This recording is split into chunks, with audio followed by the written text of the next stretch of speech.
Everyone, you all are welcomed again in the next video related to your paper 2। आप सभी की तरफ से एक डिमांड आ रही थी कि मैम नक्सलिज्म के ऊपर एक वीडियो ले आइए, हाइब्रिड वॉरफेयर के ऊपर ले आइए। ठीक है, तो अब नक्सलिज्म जो है ना आपका, ये बहुत बड़ा टॉपिक है। ठीक है, ये इतना बड़ा टॉपिक है कि इसके ऊपर जो है करीब करीब 2-3 घंटे के जो टोटल आवर्स हमें लगे हैं, बल्कि और ज़्यादा ही लग गए होंगे जो टोटल राइटअप्स हैं और आपके सेशंस वगैरह काउंट किए जाएँ, तब जाके ये बैच में पूरा हो पाया। तो इसके ऊपर हाफ एन आवर में वाइंड अप कर पाना would be a bit difficult for me. तो मैंने क्या डिसाइड किया कि हाइब्रिड वॉरफेयर के ऊपर आपका एक ऐसे की प्रैक्टिस कर लेते हैं। ठीक है, और सिंस आपका नक्सलिज्म के कंपैरिजन में हाइब्रिड वॉरफेयर के ऊपर क्वेश्चन आने की पॉसिबिलिटी ज़्यादा है, क्योंकि ये एक इमर्जिंग फॉर्म है, आपकी करंट अफेयर्स में रहा है हमेशा ही। ठीक है, तो इसको हम यहाँ पे प्रैक्टिस कर लेते हैं। Hybrid warfare, blurring the lines between peace and conflict. ठीक है, चलो इससे पहले अब आपके सिंस लास्ट 20 डेज़ ही बचे हुए हैं एग्ज़ाम को, तो जितने भी टॉपिक्स हमने अब तक पढ़ लिए हैं वो सारे अच्छे तरीके से अब रिवाइज़ कर लो, है ना। जो मोस्ट इंपॉर्टेंट है वो आपको वीडियो के थ्रू करवा दिए जा रहे हैं, लेकिन आपका काम है सबको रेडी करना, बिकॉज यू नेवर नो कि एग्जामिनर कहाँ से क्या पूछते हैं, है ना। आई कैन नॉट गारंटी कि जो हम वीडियो में प्रैक्टिस कर रहे हैं वही पेपर में दिखेगा, वो नहीं हो सकता है ना। चलो, तो टॉपिक को डील कैसे करना है ये मैंने आपको पहले भी बताया। हाइब्रिड वॉरफेयर है टॉपिक आपके सामने आया। अब सिंस ये एक नई टर्म है ना, ऐसा नहीं है कि एग्जामिनर को पता नहीं होगा कि हाइब्रिड वॉरफेयर क्या होता है, but it is your responsibility. इस टर्म का हम डिटेल्ड एक्सप्लेनेशन देंगे सबसे पहले अपने ऐसे में। ठीक है, आपको मतलब थोड़ा सा अपने इंट्रोडक्शन में इसके कुछ कंपोनेंट्स को बताना है कि what exactly consists a hybrid warfare. ठीक है, फिर आपको बताना है blurring the lines between peace and conflict. यहाँ पे आपको हाइब्रिड वॉरफेयर के कुछ और कैरेक्टरिस्टिक्स और कैसे ये इन लाइंस को ब्लर कर रहा है, यानी कि क्या एडवांटेजेस हैं ऐसी हाइब्रिड वॉरफेयर के केस में जो कि अर्लियर काइनेटिक वॉरफेयर के केस में नहीं थी, है ना, जिसकी वजह से ये फॉर्म ऑफ वॉरफेयर जो है इमर्ज हुआ है। ठीक है, आपको ये भी बताना है। फिर ऑब्वियस सी बात है, जब आप ऐसे लिख रहे हो तो एक डायमेंशन ये भी बताओगे कि सोसाइटी के ऊपर क्या इम्पैक्ट्स आए हैं। ठीक है, ये भी आपको बताना है। ठीक है, देन अगेन आप क्या लिखेंगे, गवर्नमेंट के इनिशिएटिव्स, जो गवर्नमेंट ऑलरेडी कुछ ऐसे स्टेप्स हैं जिन्हें गवर्नमेंट ले चुकी है। Then comes a good way forward and ultimately your conclusion. ठीक है, स्ट्रक्चर यही रहेगा। क्लियर हो गया, है ना। यही मोटा मोटा स्ट्रक्चर जो है अपना पहले से डिवाइड कर लिया करो paragraph wise, and then add certain examples. अब एग्जाम्पल्स की तो मुझे नहीं लगता कि कोई कमी होगी किसी के पास में when it comes to hybrid warfare. ठीक है, चलो अब हम अपना ऐसे देखते हैं इसमें। अब हम थोड़ा क्या है आपके लिए जो वीडियो है ना, कोशिश करेंगे कि सभी टॉपिक्स की वीडियो जो है वो डेली बेसिस पे आती रहे। Since your exam is near, तो आई थिंक ज़्यादा टॉपिक्स के प्रैक्टिस की ज़रूरत है। ठीक है, यहाँ पर डेफिनेशन देखो, it is a combination of multiple conventional and unconventional tools of warfare.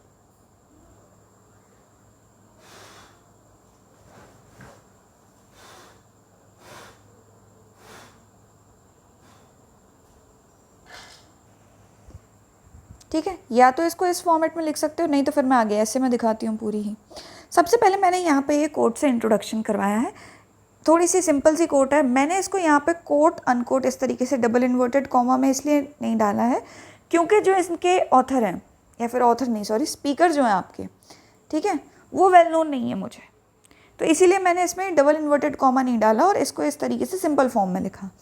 Every age has its own kind of war, its own limiting conditions and its own peculiar preconceptions. Hybrid warfare refers to a broad spectrum of civil and military attacks on any state. This kind of warfare focuses on all the psychological, informational and political, फिर आगे मैंने यहाँ पे etcetera डाला हुआ है war fronts, क्योंकि बहुत सारे वॉर फ्रंट्स होते हैं ना आपके। अब यहाँ पे देखोगे तो cyber attacks are there, economic warfare is there, regular military forces, special forces, irregular forces, support of local unrest, informational warfare, propaganda and diplomacy.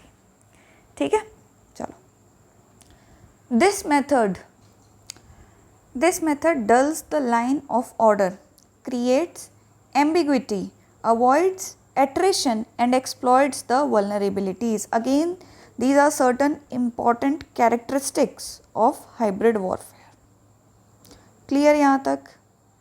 ठीक है ना? After mentioning all the characteristics, आपको इन्हीं कैरेक्टरिस्टिक्स की फर्दर थोड़ी सी detail में जाना है.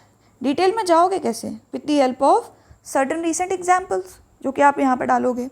It employees multiple attacks and makes the response less effective. ठीक है. रिसेंट एग्जाम्पल्स जैसे कि आपने पेजर अटैक देखा था in Syria, lone wolf attack हुआ था आपके खुद के पुलवामा के केस में.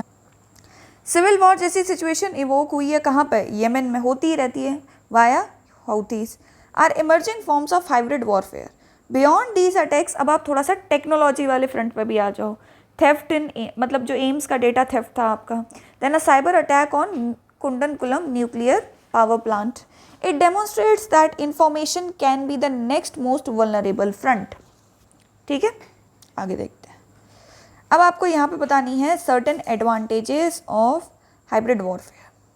ठीक है, एक एक करके सारी देखते हैं, है ना. This paragraph will be quite long क्योंकि हमने इसमें डिटेल में जाके एडवांटेजेस जो हैं डिस्कस किए हैं. The emergence of hybrid warfare, मतलब how it is blurring the lines between peace and conflict, और क्यों ये इस तरीके से एमर्ज हो रहा है. ठीक है, तो हमने कुछ पोर्शन यहाँ पे बता दिया कि इस तरीके से लाइंस जो है वो ब्लर होती हैं, लाइन ऑफ ऑर्डर खत्म हो जाता है, एम्बिग्विटीज़ बढ़ जाती हैं, एट्रिशन ज़्यादा होता है ना. सॉरी, एट्रिशन जो है आपका वो अवॉइड कर दिया जाता है, वल्नरेबिलिटीज़ एक्सप्लॉइट होती हैं. ठीक है, इसी को फर्दर एक्सपेंड करना है. The emergence of hybrid warfare can be attributed to various advantages which are inherently there. ठीक है, it gives a strategic advantage to the attacker. First thing है ना, It's the state can achieve objectives without declaring a physical war. जैसे कि Pahalgam attack was there, Pahalgam terror attack.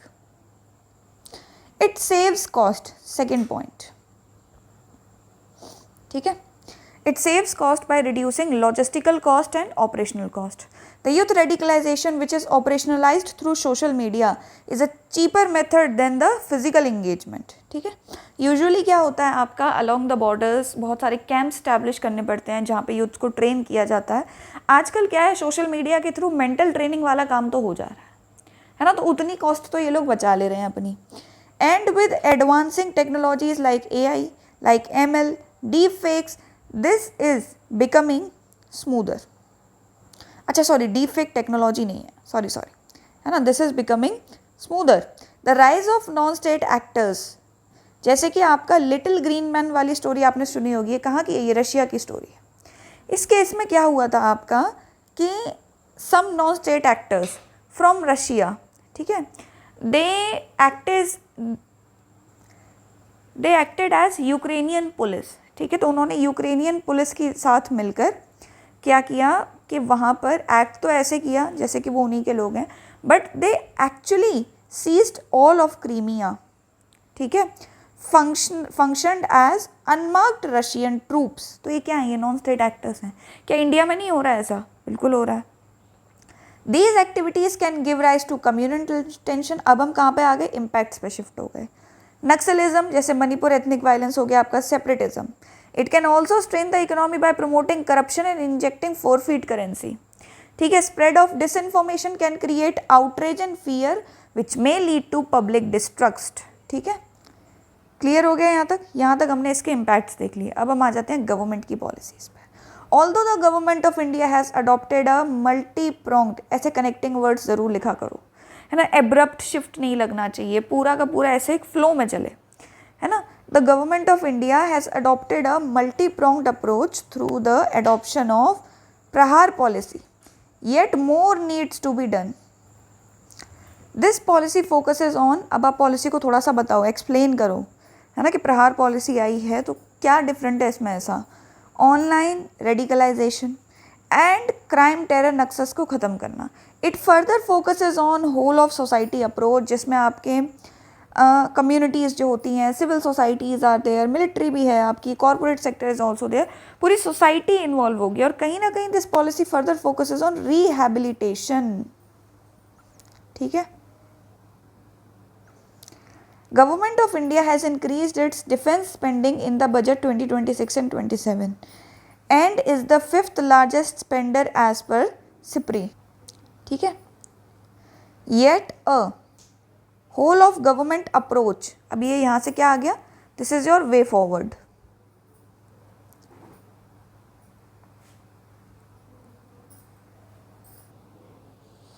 In which the military usually go whole of government, ऊपर अभी हमने whole of society देखा था ना, एक होल ऑफ गवर्नमेंट अप्रोच है. इसमें क्या है, various government agencies like the military is there, intelligence is there, corporate sector is there. ठीक है, ये जितने भी गवर्नेंस में बैठे हुए लोग हैं, they should come together and they should cooperate on this. Specially जब हम यहाँ कॉर्पोरेट सेक्टर की बात कर रहे हैं तो I am talking about the social media platforms, the media houses. ठीक है, सोशल मीडिया प्लेटफॉर्म्स ये क्या कर सकते हैं, ये यूथ रेडिकलाइजेशन को रोक सकते हैं, है ना. जैसे आपका दिल्ली बॉम्ब ब्लास्ट हुआ था, तो दैट होल इंसिडेंस वो आपका एक ऐप के थ्रू हुआ था. ठीक है, एक ऐप के थ्रू पूरा कम्युनिकेशन हुआ था. तो इन्हें अपनी गाइडलाइंस जो है वो स्ट्रिंजेंट रखनी चाहिए. वो ऐप इतना लूज था कि उसमें आप किसी भी नाम के साथ लॉग इन कर लो, वो आपका कोई भी क्रेडेंशियल नहीं मांगेगा, तो कोई भी आसानी से डिस्गाइज कर सकता है. Then comes the acceleration of theatre command. ठीक है, acceleration of theater command establishment and a move for AI driven hunting to protect critical infrastructure. ठीक है, ये आपने टेक्नोलॉजी इंटीग्रेशन की बात कर दी. along with these measures tech upgradation of armed forces through UAVs, quantum etc and supply chain diversification can make India ready for all forms of warfare. Last में एक short conclusion, क्योंकि इसमें भी हमने थोड़ा बहुत कंक्लूजन कवर अप कर ही लिया है. A nation's systemic resilience decides its victory in an era of hybrid warfare. चाहो तो इसको और एक्सपेंड करके लिख सकते हो. ठीक है, लेकिन जब हम ऑलरेडी इतना वे फॉरवर्ड लिख चुके हैं, इतने सॉल्यूशंस लिख चुके हैं, तो आई डोंट थिंक सो कि कंक्लूजन आपको 3-4 लाइन से ज़्यादा लिखना चाहिए, है ना. अनटिल एंड अनलेस आप बहुत ज़्यादा उसमें वैल्यू ऐड नहीं कर रहे हो. आप चाहो तो ऐसे टॉपिक में एक आधा डायग्राम बना सकते हो सॉल्यूशंस वाले साइड पे, लेकिन छोटा डायग्राम बनाना यहाँ पे कॉर्नर में इस तरफ में, या फिर राइट हैंड साइड पे बनाया करो. यूजुअली डायग्राम इस तरफ में, यहाँ पे छोटा बना सकते हो.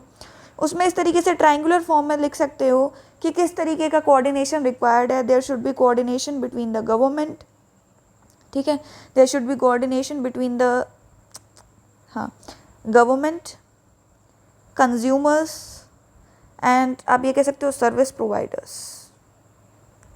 ठीक है, लेकिन ये जो डायग्राम है ना, जैसे मैं आपने बोल रही हूँ सर्विस प्रोवाइडर, कंज्यूमर्स, गवर्नमेंट, ये डायग्राम हाइब्रिड वॉरफेयर वाले टॉपिक में मैंने इसलिए नहीं लगाया है क्योंकि ये ज़्यादा सूटेबल है साइबर सिक्योरिटी वाले टॉपिक के लिए, या फिर आप ये कहोगे डिजिटल प्लेटफॉर्म्स के रेगुलेशन के लिए, जैसे कि मिस इन्फॉर्मेशन जैसी चीज़ों को, साइबर अटैक्स को, ठीक है, ऑनलाइन रेडिकलाइजेशन जैसे पॉइंट्स को मतलब थोड़ा सा कंट्रोल किया जा सके.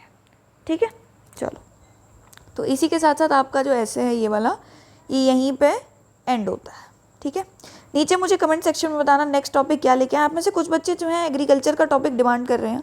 ठीक है, देखते हैं, करते हैं एग्रीकल्चर को भी. अगर उसमें कुछ इंपॉर्टेंट निकल के आता है तो जो सबसे इंपॉर्टेंट वाला होगा हमारे एंगल से, हम उसे कर लेंगे. एग्जामिनर क्या पूछता है वो आपको उसके लिए पूरा रेडी करना होगा. ठीक है, चलो, thank you so much and we will meet in the next video.